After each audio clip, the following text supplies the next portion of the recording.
Now, the moment we've been waiting for. Our closing plenary speaker is the first Yemeni, the first Arab woman, and the second Muslim woman to win a Nobel Peace Prize. Tawakkol Karman was awarded the prize in 2011 in recognition of her work in the nonviolent struggle for the expression of rights, safety of women, and for women's right to full participation in peace-building work in Yemen.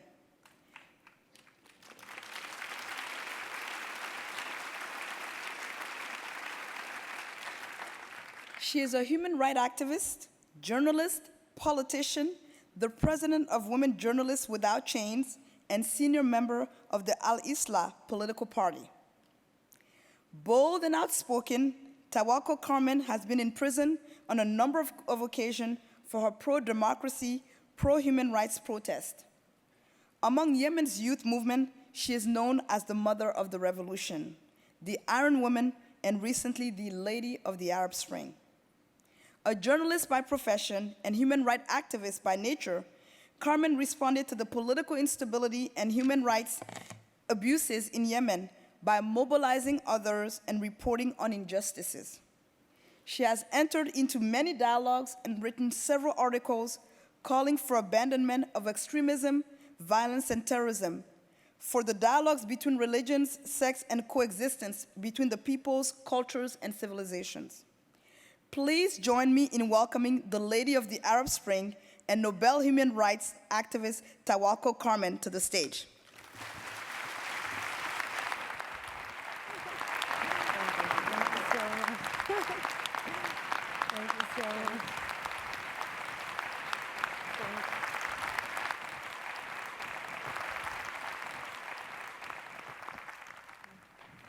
So,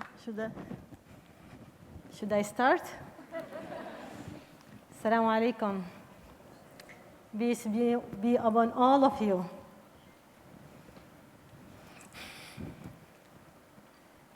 Thank you, NAFSA, for inviting me to this very important event. Thank you, people in Boston, for inviting me many times. I feel myself in this area, in Boston, as one of the family of Boston, of the people here. Thank you, the students around the world, who give me the chance to speak to them. It's a great source of joy for me to be with you.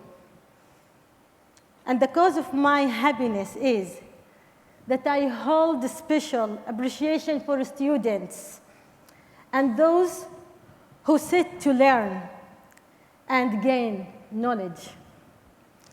It's from here the world is changing. Yes, it's from people in universities the world is changing. In 2011, and from the gate of Sana'a University, a peaceful revolution broke out against the failed, corrupt, and despotic family regime. This is why I considered the universities as a square for a struggle for freedom and as a square for a struggle for science.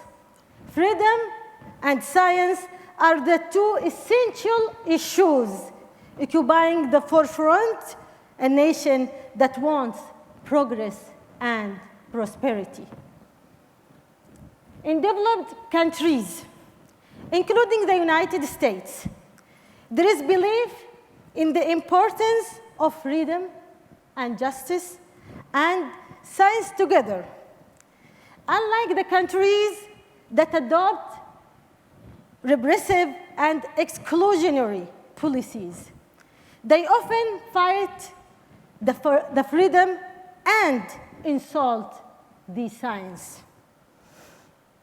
Tyranny regimes seek to spread ignorance and to restrict freedoms, including the freedom of scientific research. Imagine with me, imagine the situation of professors and students in countries that suffer from authoritarian rule? Do you expect them to be free in their decisions? Do you expect them to be free on their choice and preferences? Is it possible for them to issue research or study? Is it possible for them to have free discussion on the current situations? Or even to discuss it with a part of freedom?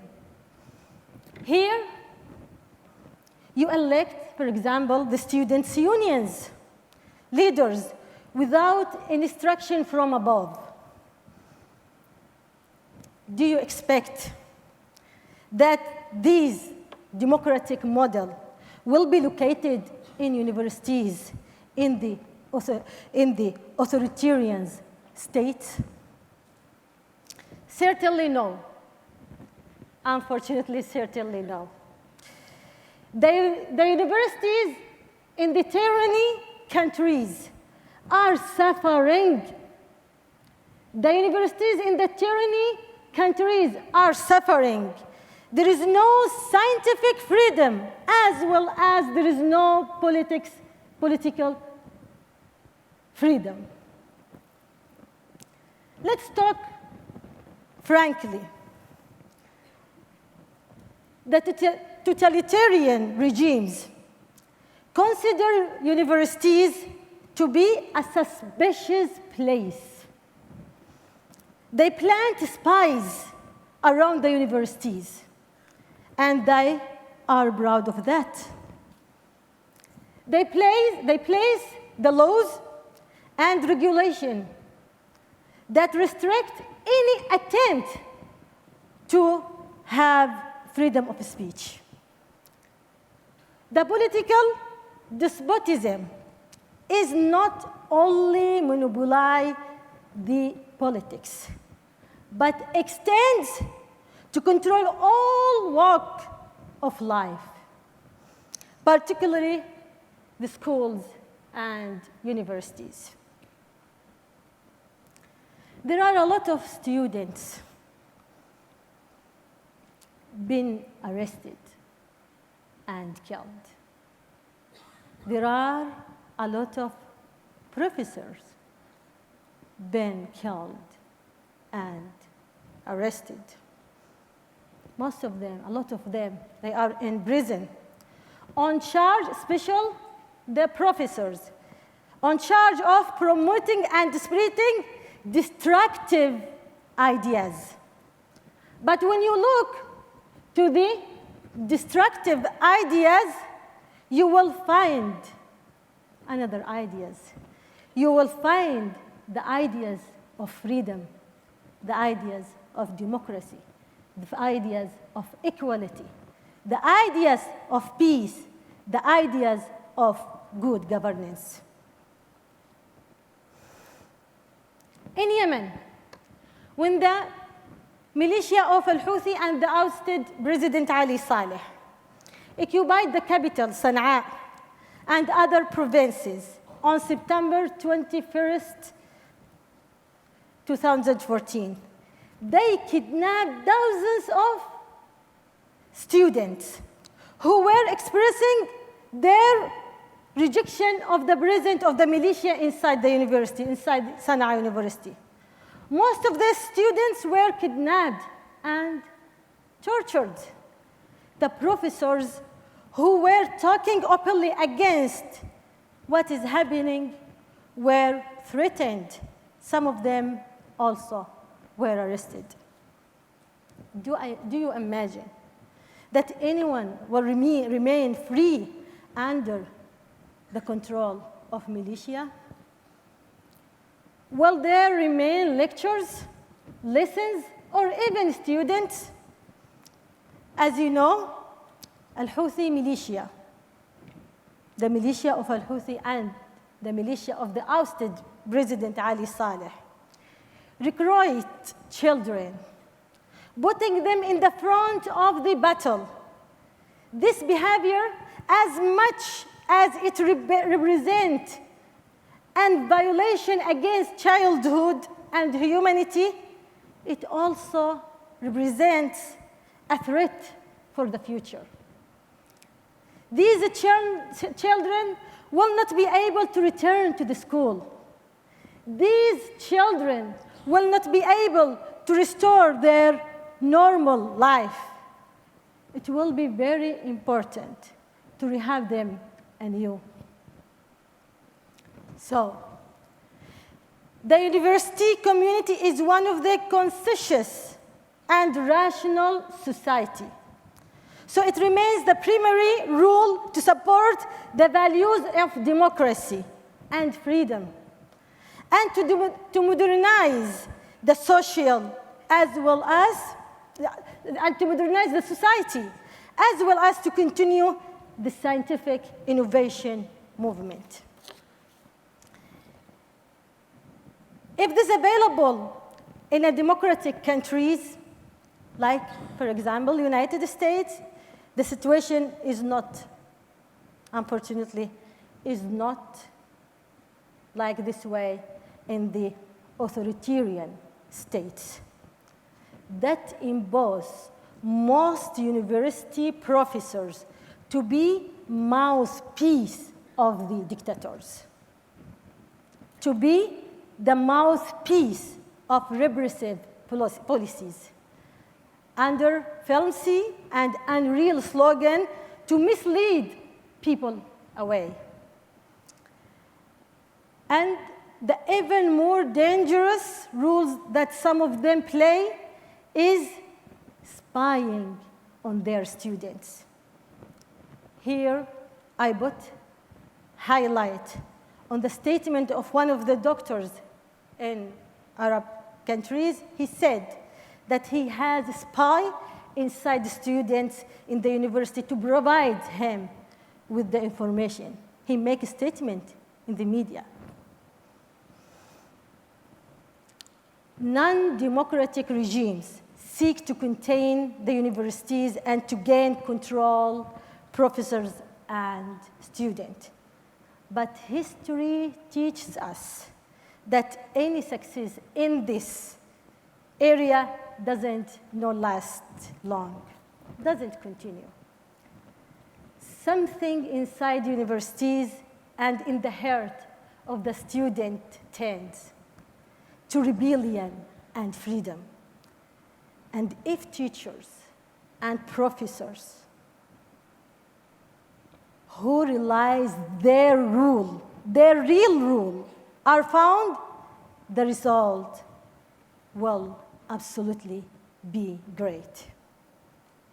As I told you, I'm not convinced that there can be scientific innovation without freedom.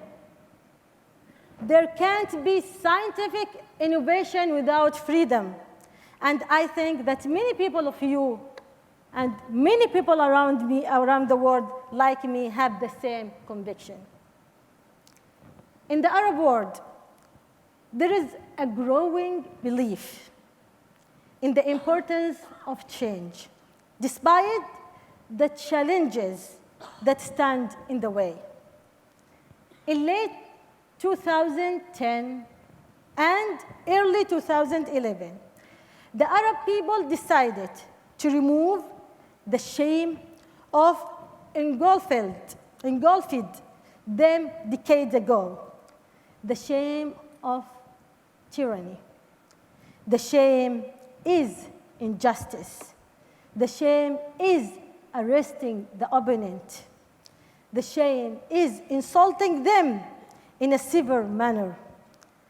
The shame is the approving and welcoming the unreal elections and considering it as the choice and decision of the people. The shame is terrorism. So the people around our countries, especially in the Arab Spring countries, especially the youth, the women, the student, like you, decided to remove all this shame. Now, after passing more than 4 years from the outbreak of Arab Spring Revolution. Some wonder whether this is spring or fall. It is no longer secret that the Arab Spring is facing an open war. Youth and girls who took the streets and squares and choose peaceful way, chanting peaceful, peaceful in front of all the violation of the regimes, carrying the flowers in front of all kind of the regimes, have been confronted with repression, killing, and arresting. And when these measures and tricks end to the moment of the masses filled, the dictators, you have to know that, the dictators directed the extremism, group and movement from caves and bunkers. They moved them to lead the counter-revolution against the peaceful revolutions. So unfortunately, instead of making the effort to be focused on the establishment of genuine democracy, it became fully focused on fighting the terrorism and extremism. And under the sign of terrorism and extremism, the dictators lead counter-revolution seek to get rid of our revolution. And some political and revolutionary actors who are strong and have popular appeal. There is no doubt that the Arab Spring faced difficulties, difficult situation, wars, chaos, and the rise of extremist group makes many people to argument that Arab Spring is not only fall, but bitterly cold. Let me tell you with an open heart, and I wish to draw your attention to this moment. Revolutions are not a passing event of history. Revolutions are not a passing event in history, but rather an ongoing complex process. And in this regard, we recognize the size of the difficulties in our way. We are determined to take our rights and our freedom, and will not give into the logic that say that we should recognize that we are not eligible for or ready for democracy and change. This will not happen. The war against Arab Spring will not force us to give up. It makes us, it convinced us to continue and to achieve all our values. All our values.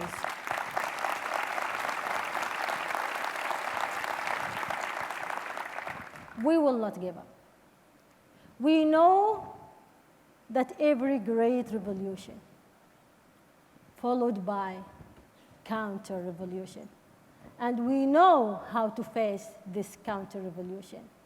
And you will see the freedom and justice and democracy, peace, rule of law will implement in our countries. Again, there are many fears that Arab Spring revolutions turn into a permanent state of chaos. And it's fact that these are maybe legitimate concerns, but what is solution from their perspective? Tell me, what is the solution? Stop demanding for freedom? Is the solution stop demanding for freedom? Is the solution accepting the rule of dictatorship? No. The solution is to continue our struggle and to sacrifice for our values.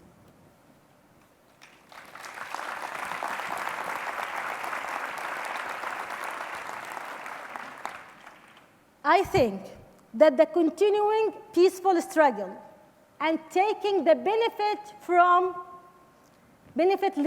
lessons from past mistakes will get us to good results and will force others who are beating on our tiredness to respect our will. I am confident that the Arab youth still believe in peaceful way, in peaceful solution, in peaceful battle. They still believe that this is the best suited choice to bring the desired future change. I can assure you that the forces that have chosen the path of war are the force that were and still see in the Arab Spring Revolution as an external conspiracy and national betrayal. They are the force who are bothered and attacked from the change. Anyway, throes of difficulty go through the Arab region. But what makes us also more optimistic about the future, again, that we know the history very well, and we know how America and European get their freedom. We know very well how time did they get their democracy and prosperity. And we know that we will have less time than them. So another thing which makes me and people in our countries optimistic about the future, that both of the dictators and extremists showed a fascist and barbaric face that made it difficult to accept their ideas, that had received some kind of acceptance among some groups. They have now become outcasts. They must remain rejected. This is extremely important so that we build a special model, a civilian model that respects democratic citizenship and human rights values.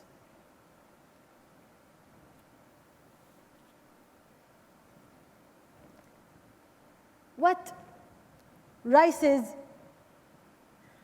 grave and suspicion at the same time is the political position of the Western nation, which have long talked about the importance of democracy and respect for freedom and human rights. These forces or these countries closed their eyes against all the crimes that happened in the Arab Spring countries and hold a gray position against all the attack from the counter-revolution against people, against the will of the people. Their silence and collusion revealing that these countries are not welcoming the idea and struggle of Arab citizens to choose their rules freely and independently. They fear that their traditional interests will be affected by the arrival of the real national elected government. Unfortunately, they think about that. They think on that way. While they are wrong, yes, they are wrong. And when we talk about the policy. We don't talk about kind people, about great people like you. They are wrong. Their interest is with people, not with the dictators. Their interest with people. The people is the future. They should know that when the people wake, no one can stand in front of them. No one can stand against them, against their will. What about if their will is freedom and democracy and peace and good governance and equality and justice? We tell them that we are the people, and we are the victorious.